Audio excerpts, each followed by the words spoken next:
Ce soir, le meurtre de John F. Kennedy, les tours du 11 septembre, les chemtrails. L'enquêteur du paranormal Christian Page s'intéresse maintenant aux théories du complot. Et une victime d'agression sexuelle aux mains de son ancien beau-père raconte son calvaire. À chaque fois que Christian Page lance un livre, pour moi, c'est un événement. Je trouve toujours intéressant sa façon de voir les choses. Parce que vous savez, à l'ère d'Internet, il y a toutes sortes de philosophies qui sont véhiculées, toutes sortes d'informations. Certains disent que les fake news ne sont pas des fake news, qui le sont pour d'autres, etc. Alors, on va essayer de comprendre un certain nombre de théories du complot. Parce que ça foisonne sur Internet, les théories du complot. Ça a inspiré un livre pour Christian Page qui s'intitule « L'enquêteur des théories du complot » par l'auteur de la série « Enquêteur du paranormal ». C'est publié aux éditions Publistar.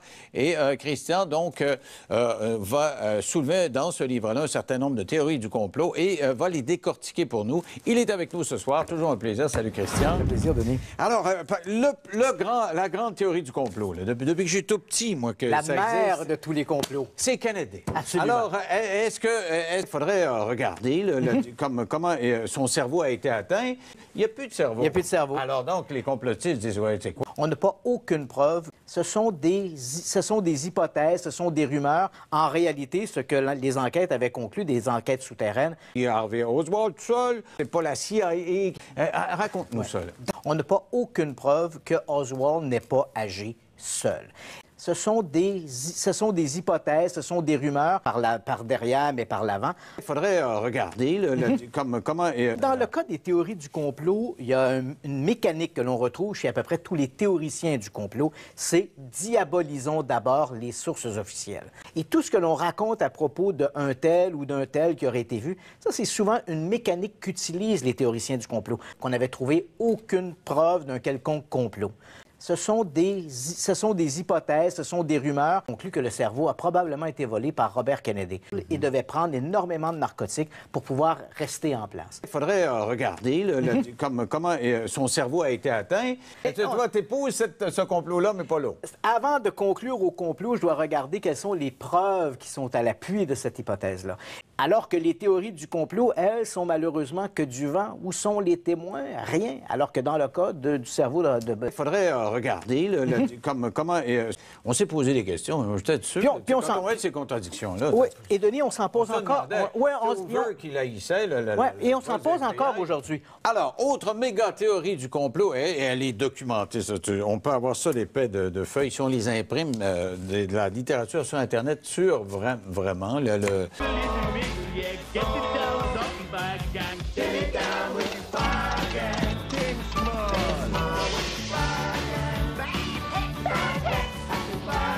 Il faudrait regarder comment son cerveau a été atteint. Et en principe, il est conservé dans des archives.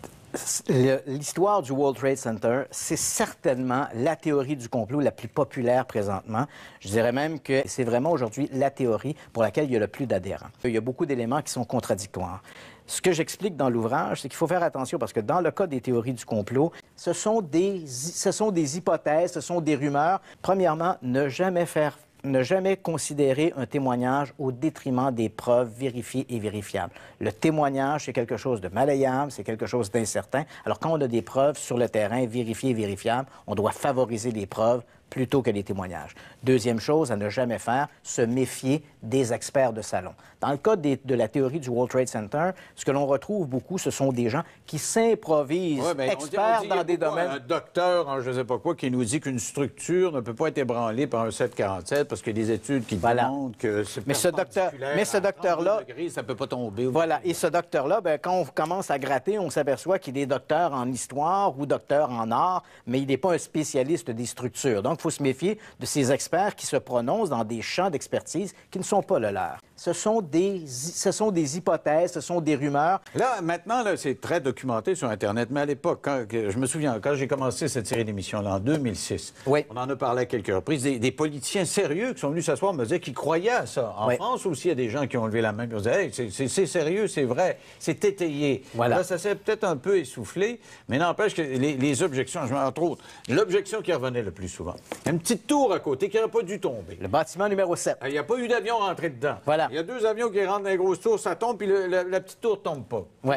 En fait, la petite tour est tombée, en fait, de nombreuses heures, en fait, pratiquement 10 heures après. Elle est tombée après. Et en principe, elle n'aurait pas dû tomber parce qu'il n'y a pas eu Et là, les théoriciens du complot nous font souvent remarquer qu'un bâtiment qui brûle, parce qu'on a des exemples historiques où des tours ont pris en feu, elles ont brûlé pendant des heures et elles ne se sont jamais écroulées. Alors, on nous dit pourquoi le bâtiment 7, lui, s'est-il écroulé? Et c'est vrai que ce bâtiment 7, il y avait à l'intérieur des bureaux du FBI et de la CIA. Alors, les théoriciens du complot imaginent qu'on aurait voulu faire disparaître des preuves en détruisant le bâtiment par une implosion. Donc, des gens auraient été placés des charges explosives qui auraient entraîné la chute du bâtiment. C'est quand même curieux qu'on ait utilisé cette méthode-là pour faire disparaître des preuves. On se dit, bon, ça aurait peut-être été plus simple de brûler le disque dur plutôt que de détruire le bâtiment. Ce que les théoriciens du complot ne nous montrent jamais, et ça, c'est un petit peu vicieux, c'est qu'on nous montre toujours des prises de vue extérieures où on voit le haut du bâtiment 7 qui s'effondre. C'est vrai qu'il s'effondre de manière très droite. On peut se dire c'est curieux, mais curieux n'est pas la preuve d'un complot. Moi, je trouve curieux les gens qui mangent leurs œufs avec du ketchup. Je crois pas que c'est un complot de la compagnie Heinz. Il faudrait regarder comment...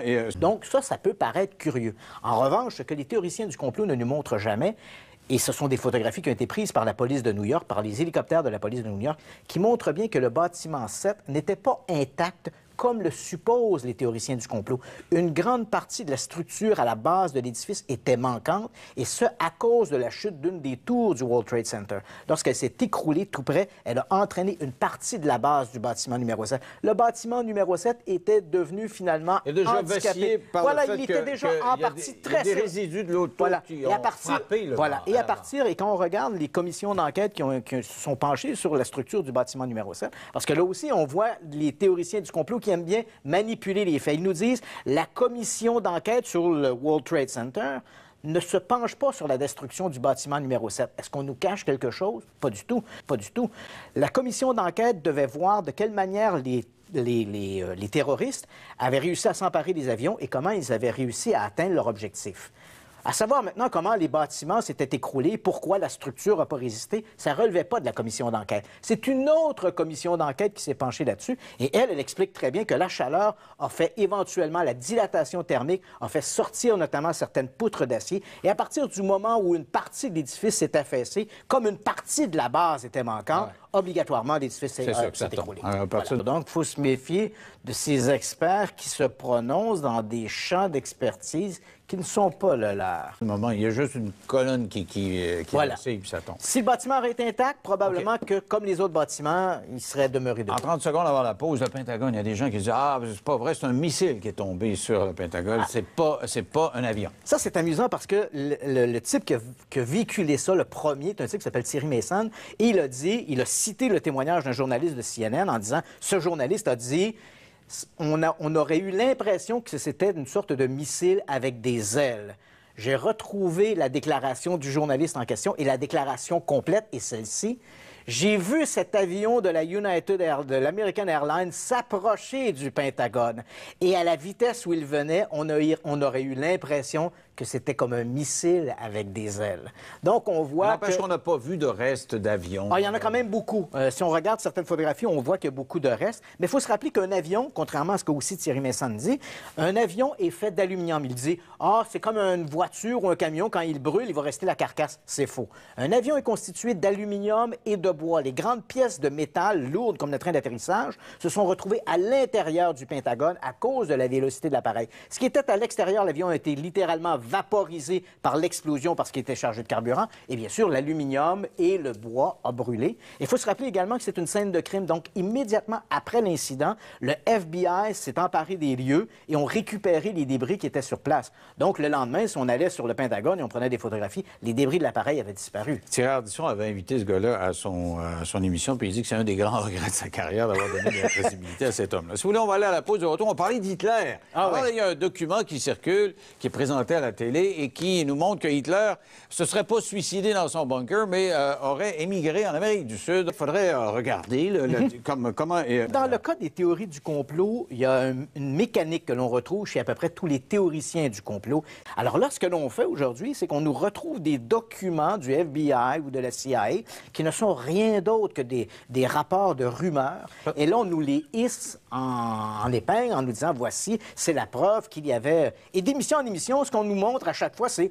Et tout ce que l'on raconte à propos d'un tel ou d'un tel qui aurait été vu, ça, c'est souvent une mécanique qu'utilisent les théoriciens du complot. Et il faut dire aussi que des spécialistes en dentisterie ont examiné justement des restes dentaires et ça correspondait aux singularités de ces... Voilà, ça, c'est extraordinaire parce qu'on nous dit tout le temps, on n'a pas de preuves qu'Hitler et Eva Braun sont morts au bunker. Et pourtant, dès les années 1970, on avait déjà un rapport d'autopsie, en fait, des spécialistes en dentisterie qui avaient analysé une partie de la mâchoire supposément du squelette d'Hitler. Et quand on a comparé ces images-là, on a démontré sans l'ombre d'un doute que la mâchoire était bel et bien celle d'Hitler. Alors, un autre complot sur Internet.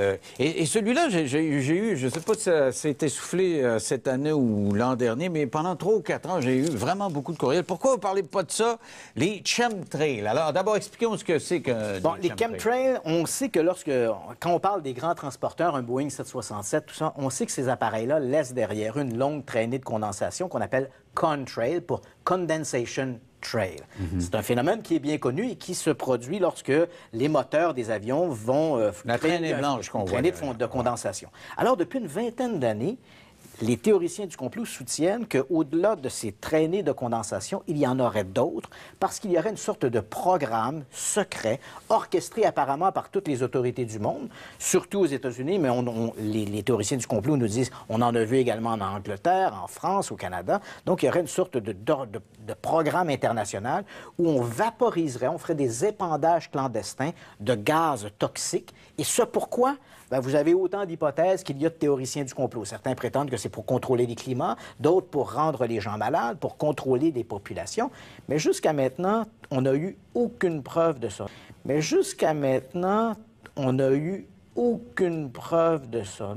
Mais jusqu'à maintenant, on n'a eu aucune preuve de ça. Mais jusqu'à maintenant, on n'a eu aucune preuve de ça. Mais jusqu'à maintenant, on n'a eu aucune preuve de ça. Non, mais il faut faire attention, quand je dis on n'a aucune preuve de ça, ça ne veut pas dire que les autorités ne se sont pas livrées à des épandages. D'ailleurs, tu le racontes, c'est déjà arrivé. Historiquement, il y a eu des tentatives de jouer avec les climats, on a fait des tentatives comme ça. En fait, 4 de l'eau qui tombe dans le désert de Californie est produit par un phénomène qu'on appelle l'ensemencement des nuages. Donc, des avions vont laisser tomber dans l'air de l'iodure d'argent qui va forcer la condensation de l'humidité et créer de la pluie. En Angleterre, par exemple, il y a quelques années, les autorités britanniques ont raconté qu'après la Deuxième Guerre mondiale, ils avaient fait des épandages de gaz dans le sud de l'Angleterre pour voir s'ils étaient attaqués par une arme chimique, comment les bacilles pourraient être aéroportés dans l'air, et ce, à l'insu de la population. Bien sûr, les autorités britanniques ont dit que ce qu'on a répandu était un gaz qui était absolument inoffensif. Mais ça montre bien qu'il y a eu des petits programmes comme ça qui ont eu lieu à gauche et à droite, d'épandage clandestin. Et ce phénomène, ce qu'on appelle la géo-ingénierie, c'est vrai que c'est un phénomène qui devient de plus en plus préoccupant. Mais tu racontes quand même que, justement, c'est préoccupant parce qu'il y en a qui ont pêché par excès de zèle et qui ont eu des militaires qui se sont dit, bon, ben, jusqu'où on pourra aller avec la manipulation. Donc, on comprend que ça devient de plus en plus préoccupant. Mais le fait que ce soit préoccupant ne veut pas dire qu'il y a un tel programme qui soit déjà en cours aujourd'hui.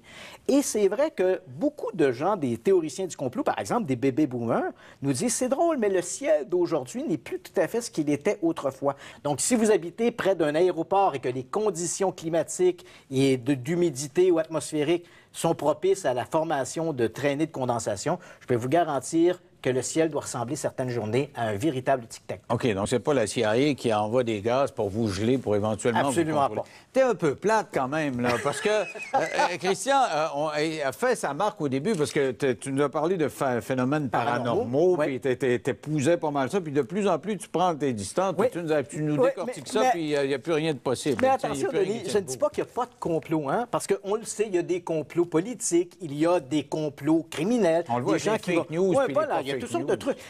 En fait, je ne dis pas qu'il n'y a pas de complot, mais ces complots criminels, ces complots politiques, pour les amateurs de complots, ce sont des complots diète. C'est pas ça qui nous intéresse. Les véritables complots qui intéressent les complotistes, c'est les super complots, les complots superlatifs. A-t-on été sur la Lune? Y a-t-il des chemtrails? A-t-on assassiné le président Kennedy? A-t-on été sur la Lune? Et des espèces de recherches là, qui visaient, semble-t-il, et c'est arrivé quand même, à nous contrôler via hypnose, et certains pensent qu'il y a des meurtres célèbres qui auraient été commis à cause de ça. Il faudrait regarder comment... Ce sont des hypothèses, ce sont des rumeurs. Il n'y a plus de cerveau. Il n'y a plus de cerveau. Alors, avec moi, Christian Page, qui est écrit l'enquêteur des théories du complot, tu avais fait un livre qui s'appelait L'enquêteur du paranormal. Quel parallèle on peut tirer? Parce que le paranormal, c'est aussi être impressionné par des choses qui sont peut-être pas toujours réelles. Voilà. C'est vrai que lorsqu'on s'intéresse au paranormal, il y a certaines théories du complot qui flirtent avec le paranormal. Par exemple, est-ce que les autorités américaines ont récupéré une soucoupe volante à Roswell, au Nouveau-Mexique? Est-ce qu'on garde un cadavre quelque part dans un hangar? Est-ce qu'il y a quelque chose de mystérieux dans la zone 51, une base militarisée ultra top secrète dans le désert du Nevada? Est-ce que les autorités, par exemple, nous cachent la réalité qu'il y aurait des bases extraterrestres sur la Lune? Toutes sortes de trucs semblables. Donc, déjà, quand on s'intéresse au phénomène des ovnis et des extraterrestres, comme je le fais depuis que je suis adolescent... Il faudrait regarder comment... C'est vrai qu'il y a des théories du complot qui flirtent avec ça. Mais les amateurs de complot, quand on croit à un complot, très souvent, chez les théoriciens du complot, on croit à tous les complots. C'est rare que vous allez voir un théoricien du complot qui va vous dire « Moi, je crois au chemtrail, mais je ne crois pas à l'assassinat de JFK comme étant un complot. » Généralement, si on croit au chemtrail, on croit que l'assassinat Kennedy est un complot, on croit également au complot des chemtrails, on croit que la Terre est plate, donc on adhère à peu près à tous les complots. Il faudrait regarder comment... Tous les complots. Il n'y a plus de cerveau. Il n'y a plus de cerveau. Les amateurs de complot, quand on croit à un complot, très souvent, chez les théoriciens du complot, on croit à tous les complots. C'est rare que vous allez voir un théoricien du complot qui va vous dire « Moi, je crois au chemtrail, mais je ne crois pas à l'assassinat de JFK comme étant un complot. » Généralement, si on croit au chemtrail, on croit que l'assassinat Kennedy est un complot, on croit également au complot des chemtrails, on croit que la Terre est plate, donc on adhère à peu près à tous les complots. Donc, évidemment, à travers tout ça, je me suis familiarisé avec l'ensemble des théories du complot et évidemment, j'ai essayé d'appliquer la bonne règle. En fait, dans ce livre, ce que je fais, c'est que je prends ces théories du complot et je ne dis pas que ces complots-là n'existent pas, mais je dis simplement que les arguments que nous présentent les théoriciens du complot pour justifier l'adhésion à la théorie du complot ne tiennent pas la route. Et surtout, quand il est question de complot, et moi, ça fait longtemps que je fais le travail que je fais, et on nous dit les politiciens se liguent et font telle chose. Il ne faut pas connaître la nature des politiciens. Il n'y a personne qui est solidaire. Vous dire les médias, les fake news de médias, comme si nous autres, puis Radio-Canada, on pouvait s'entendre à quelque part. Vous en faites à la fin.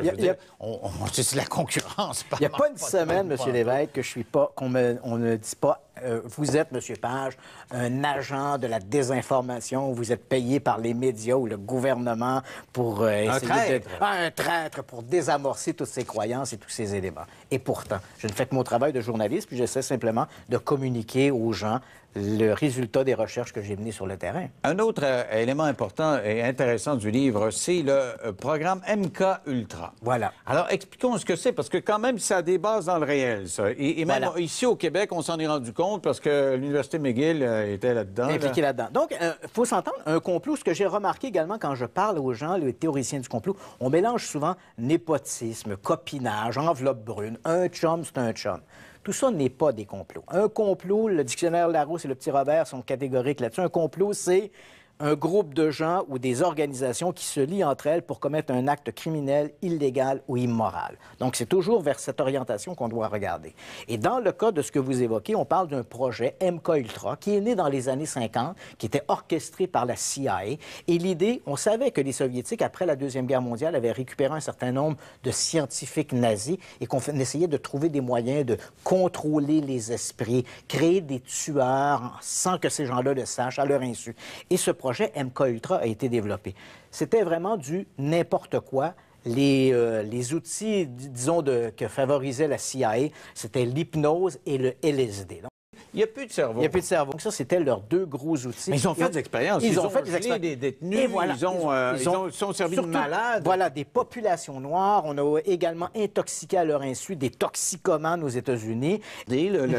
Comment son cerveau a été atteint. Et même à un moment donné, et ça tombait bien, le directeur du Allen Memorial à Montréal, donc un institut où étaient placés des gens qui souffraient de maladies mentales, le Allen Memorial était dirigé par un médecin vicieux américain, Ewen Cameron, qui vivait aux États-Unis.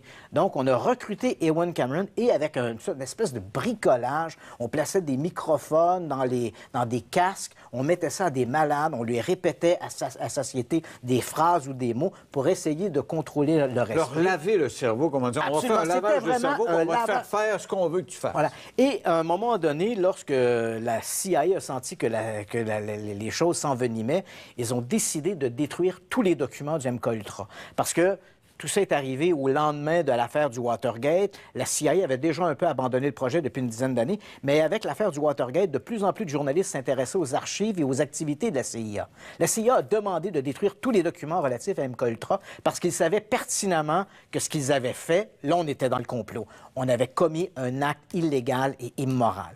Heureusement pour nous, pour les journalistes, on a réussi à découvrir la réalité parce que l'administration étant ce qu'elle est, on a détruit les documents concernant les expériences d'MKUltra, mais les documents concernant l'administration du projet étaient stockés ailleurs. Tant et si bien qu'un journaliste du New York Times a réussi à mettre la main dessus. En regardant ces documents-là, ils ne sont pas très explicites sur quel était le type d'expérience menée, quels étaient les résultats, on ne le sait pas trop. Mais c'est clair que MKUltra a été un projet très important au sein de la CIA et tout ça a été fait à l'insu des malades où on a exploité des gens justement pour créer des histoires de lavage de cerveau. Et évidemment, comme on ne sait pas trop quels étaient les résultats de cela, on se demande la question, est-ce que ça a marché? Est-ce que des gens qui ont, par exemple, est-ce qu'on a réussi? On voulait fabriquer des tueurs, leur laver le cerveau, puis dire, toi, tu vas tuer, puis tu t'en souviendras même pas. Voilà. Il n'y a plus de cerveau. Il n'y a plus de cerveau. Alors, ce qu'on a appelé le candidat Manchot, on se rappelle, il y a eu un film, Un crime dans la tête, en anglais, de Manchurian Candidate, où des gens vont commettre un crime comme ça, comme sous l'effet de l'hypnose. Il n'y a plus de cerveau. Il n'y a plus de cerveau. Il faut se rappeler, dans le cas de Robert Kennedy, qui a été abattu par un ressortissant israélien de 24 ans, Sheeran Sheeran, lorsque Sheeran Sheeran a été arrêté sur les lieux même de l'attentat, on est en juin 1968, il tire sur Robert Kennedy, il est immédiatement immobilisé et toute sa vie durant, et encore aujourd'hui, Sheeran Sheeran est incarcéré, toute sa vie durant, Sheeran Sheeran dira « Je ne me rappelle pas avoir tiré sur Robert Kennedy. » Il se rappelle simplement avoir rencontré une femme qui avait un vêtement, une robe noire avec des sortes de pois. Il dit « J'ai parlé avec cette femme-là et soudain, je ne me rappelais plus de rien. Je me suis réveillé, j'étais maintenu sur une table, des gens il y avait une contention et j'avais tiré sur Robert Kennedy, mais je ne me rappelle pas avoir tiré sur Robert. Est-ce que ça pourrait être quelqu'un qui aurait été voilà, alors là, on se demande, est-ce que Sheeran Sheeran avait été hypnotisé? Oui ou non? On ne le sait pas. Malheureusement, on n'aura jamais la réponse. Alors là, c'est pas comme les autres. Il y a un complot. Parce qu'il doit y en avoir des complots. Là, je comprends que là, on vient de parler d'une série de complots là, qui sont un peu tirés par les cheveux. Là, ici, on parle dont on n'est pas informé. Voilà, il y a des super complots. Là, on parle ici dans ce livre des super complots. Mais dans la vie de tous les jours, croyez-moi, on nous ment tous les jours. Et si vous croyez aujourd'hui qu'on ne vous a pas menti, c'est probablement parce que vous n'avez pas eu le temps de lire le journal. Mais plus que le mensonge, ils ne font pas de recherche encore sur des nouvelles armes. On l'ignore. On l'ignore. C'est possible, c'est bien sûr, c'est possible que ces complots-là aient lieu quelque part dans les coulisses du gouvernement, mais jusqu'à maintenant, ils sont demeurés imperméables à l'infiltration. Mais une chose est certaine, les grands complots que favorisent les théoriciens du complot, la plupart d'entre eux ne résistent pas à une analyse critique des événements. J'ai l'impression qu'il va y avoir bien des commentaires sur Internet pour varloper le livre. Parce que les tenants de la théorie du complot n'aiment pas ça. Non, moi, comme je le dis souvent, les théoriciens du complot, au mieux, ils vont ignorer l'ouvrage. Au pire, ils vont m'accuser d'être un rouage du complot. Mais cet ouvrage s'adresse surtout aux gens qui, non par conviction, mais par curiosité, se demandent qu'est-ce qu'il y a de vrai ou de pas vrai derrière ces théories du complot et qu'est-ce que l'on peut vérifier ou ne pas vérifier. Alors qu'on soit pour ou contre, c'est extrêmement intéressant. Ça s'appelle «L'enquêteur des théories du complot». C'est publié aux éditions publicitaires de Christian Page. Merci beaucoup, Christian. Ça fait plaisir. Et en principe, il est conservé dans des archives. Il n'y a plus de cerveau. Il n'y a plus de cerveau. Alors... You a good time. Show you a good time. And we don't charge nothing. The struggle not to stop. Wiggle it, wiggle, yeah. Get it down, something back and get it down with your pocket.